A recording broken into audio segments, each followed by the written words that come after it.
எதுக்கு தியானம் பண்ணணும், எதுக்கு தவம் பண்ணணும், எதுக்கு சாமி கும்பிடணும், எதுக்கு மந்திரம் சொல்லணும், ஏன் நான் பக்தி பாதையில இருக்கணும், எப்ப பார்த்தாலும் இறைவன் திருநாமத்தையே நான் ஏன் சொல்லணும், தோணுதா தோணலையா? இது எல்லாத்துக்கும் ஒரே காரணம் என்னன்னா, மனதை நிறுத்த வேண்டும். முடிஞ்சு போச்சு.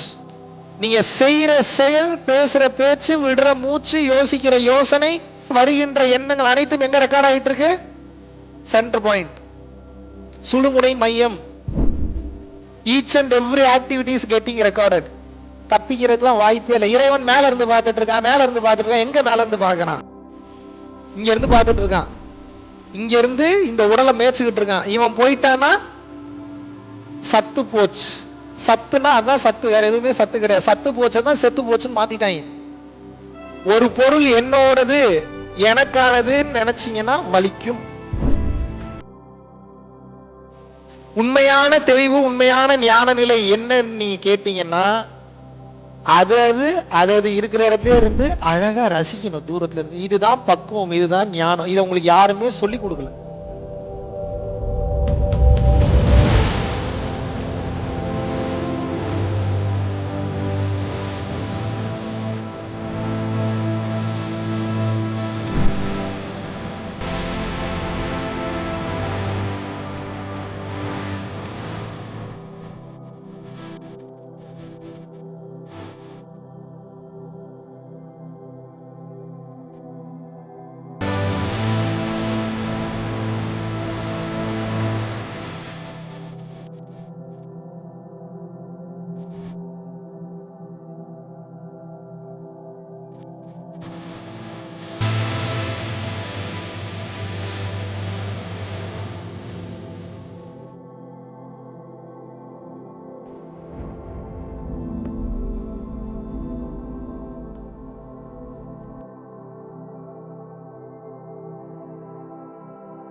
இந்த மாதிரி உங்கள்கிட்ட வரல, நீங்கள் வரலாமா அப்படின்னு கேட்டாங்க. அப்பயே கிளம்பி வந்துட்டு அப்போதான் தோணுச்சு, சரி இங்கே வந்துட்டு தான் சரி போகணும்னு இருந்திருக்கோ என்னமோ. அதுலேயும் எப்படி பயிற்சி பண்ணணும்னா ஆன்லைனில் தான் சிகிச்சை வாங்கிட்டேன். அதில் தெரியாத ஒரு இன்னும் நிறைய விஷயம் புரியாது. இங்கே எப்படி ஜீவ சமாதியில் உட்காந்து எப்படி பயிற்சி பண்ணலாங்கிறது தெரிஞ்சு. எங்கள் அம்மா தான் உங்களுடைய ரொம்ப ரொம்ப ரொம்ப ரொம்ப பெரிய ஃபேன். அதாவது இப்போ நான் என்னையே எங்கள் ஹஸ்பண்டையும் நீ கிளாஸ் அட்டெண்ட் பண்ணிட்டு வாங்க சொல்லி அனுப்பிச்சுக்கிறாங்க. நாங்கள் சென்னையிலேருந்து வந்திருக்கோம். இது அடி வைக்காமே அவளுக்கு ஃபுல்லாக ஃபங்கஸ்.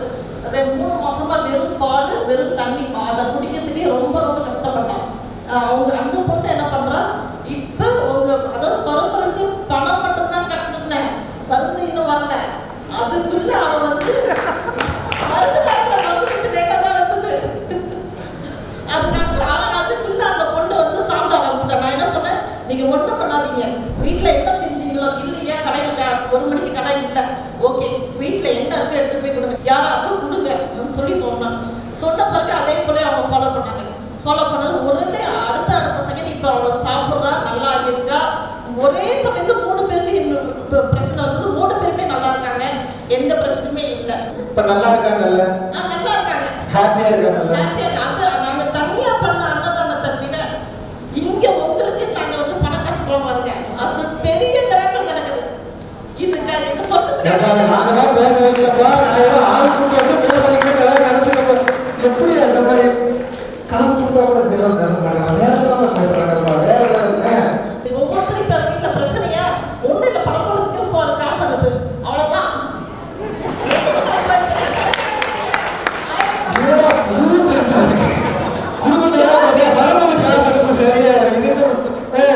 பிரச்சனை இருந்தாலும் பரப்பொருள் பணம் சொல்லி தூரத்துல பணத்தை போட்டுருங்க, அடுத்த செகண்ட் மிராக்கிள் நடக்கும். அந்த தர்மத்தை சரியாக பயன்படுத்தும் போது அத்தனை விஷயங்களும் சரியாகும். Live example clear. மீண்டும் கிளாப் பண்ணிடலாம். நன்றி.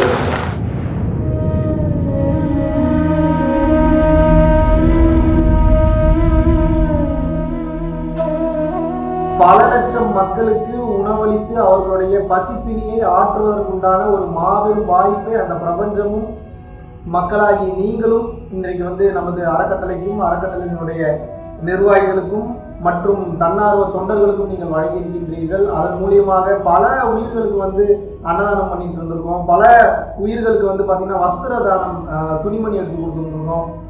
பல உயிர்களுக்கு கல்வித்தொகை கட்ட முடியாத பல நபர்களுக்கு பார்த்தீங்கன்னா கல்வித்தொகை கட்டி வச்சிருக்கோம். அதுபோக ஸ்போர்ட்ஸ் கோட்டால நல்ல லெவலில் ரீச் ஆனவங்களுக்கு ஸ்போர்ட்ஸ் கோட்டால நல்ல லெவலில் வரணும்னு சொல்லி அவங்களுக்கு ஸ்பான்சர்ஷிப் பண்ணி அடுத்தடுத்த கட்டத்துக்கு அனுப்பிச்சு வச்சிருக்கோம். பரம்பொருள் ஃபவுண்டேஷனுக்கு நன்கொடையாக நீங்கள் அனுப்பும்போது உங்களால் எவ்வளவு முடியுமோ இவ்வளவுதான் பண்ணணும் அப்படின்ற நிர்பந்தம் கிடையாது. உங்களால் எவ்வளவு முடியுமோ அவ்வளோ நீங்கள் அனுப்பும்போது இன்னும் பல உயிர்கள் வாழ்வில் மிக சிறந்த நிலையை அடையும். அந்த புண்ணியம் நிச்சயமாக உங்களுக்கு சேரும். ஸோ உங்களது வாழ்வில் பல பிரச்சனைகளை மாற்றி அமைக்க பல டோர்ஸ் ஓப்பனாக உங்ககிட்ட இருக்கிறத அதிகமாக வெளியே கொடுங்கள். உங்களால் முடிந்தவர்களுக்கு உங்கள் கைகளாலேயே கொடுங்கள். ஞானமும் இந்த தானமும் இரண்டு கண்களாக பரம்பொருள் அறக்கட்டளைக்கு எப்போதும் செயல்பாடாக இருக்கும். நன்றி, வணக்கம்.